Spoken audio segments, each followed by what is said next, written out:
ఈరోజు రాష్ట్ర ప్రభుత్వం తరపున ఆర్థిక శాఖ మంత్రి ప్రవేశపెట్టినటువంటి 3,22,000 కోట్లు చాలా ఘనమైనటువంటి సంఖ్యగా కనపడుతుంది. ఈ సంఖ్యను చూసి ఈ బడ్జెట్ చాలా బాగుందని చెప్పలేం.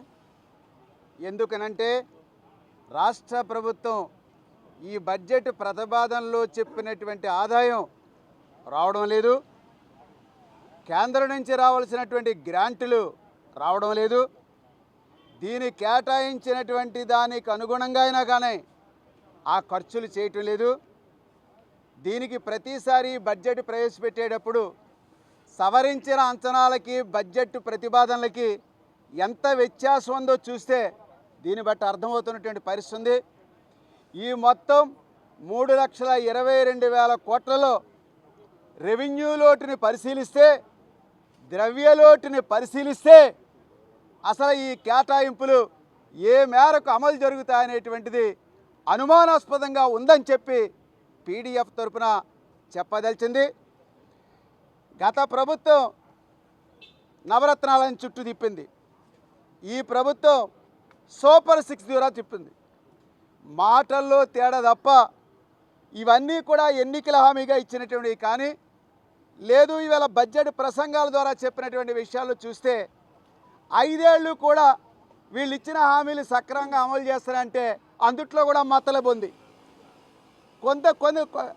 కొన్ని సంవత్సరాలు మాత్రమే అమలు చేస్తున్నారు. 3 ఏళ్ళు 2.5 ఏళ్ళు లేకపోతే ఓ సంవత్సరం ఎగ్గొడుతున్నటువంటి పరిస్థితి కూడా ఈ రోజున కనపడుతున్న పరిస్థితి ఉంది. అందువల్ల ఈ బడ్జెట్ ప్రసంగాలు చూసి, ఇందులో కేటాయింపులు చూసి అంతా ఏదో జరిగిపోతుంది అనేటువంటి భ్రమలైతే మా పీడీఎఫ్ పక్షం లేదని చెప్పి కూడా చెప్పదలిచింది. నిర్దిష్టంగా చెప్పాలనంటే రైట్, ఓకే, ఈ రాష్ట్రంలో కౌలు రైతులు ఎంతమంది ఉన్నారు, ఇంటూ 20,000 పెట్టి ఇంత కేటాయింపులు ఉండాలా. ఓకే, ఈ పాఠశాల విద్యారంగంలో ఇంతమంది విద్యార్థులు ఉన్నారు, నువ్వు ఎంతమంది చేస్తున్నావు, ఇంటూ 15,000 చొప్పున ఎంతో కేటాయింపులు ఉండాలా.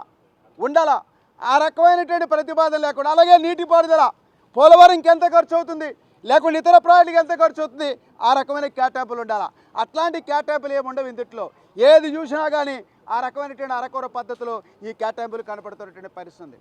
అయితే ఇక్కడ ఇంకో విషయం, ఇప్పుడు కేవలం డిఎస్సికి సంబంధించి తప్ప, ఆ 16,347 తప్ప నువ్వు ఇతరేతర శాఖల్లో, హైయర్ ఎడ్యుకేషన్లో కావచ్చు, రాష్ట్ర ప్రభుత్వ శాఖల్లో కావచ్చు, పోలీస్ డిపార్ట్మెంట్లో కావచ్చు, పోలీస్ డిపార్ట్మెంట్ సంబంధించి 6,100 మాత్రం చెప్పారు. అదేదో నడుపుతాం, దాన్ని పూర్తి చేస్తామని చెప్పారు.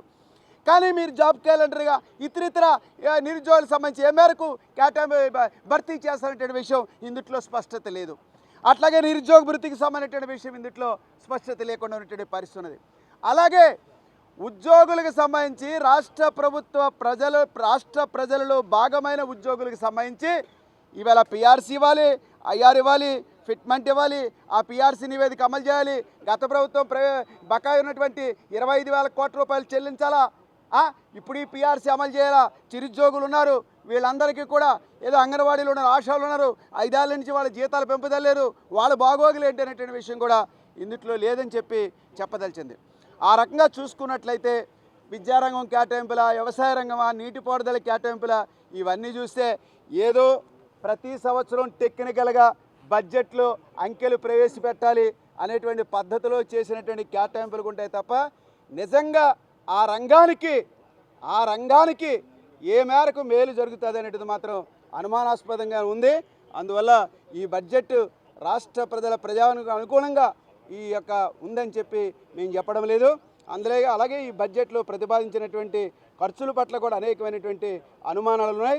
ఆ రకంగా ఊరికే అంచనాలు పెంచేసి కేటాయింపులు చూపించేసి అలా కేటాయింపులే తక్కువ, ఆ కేటాయింపుల ఖర్చు కూడా అయ్యేటువంటి పరిస్థితి లేదు. ఈ రకమైన పద్ధతిలో ఈ రాష్ట్ర ప్రభుత్వాల బడ్జెట్ నడుస్తుందని చెప్పదలిచింది.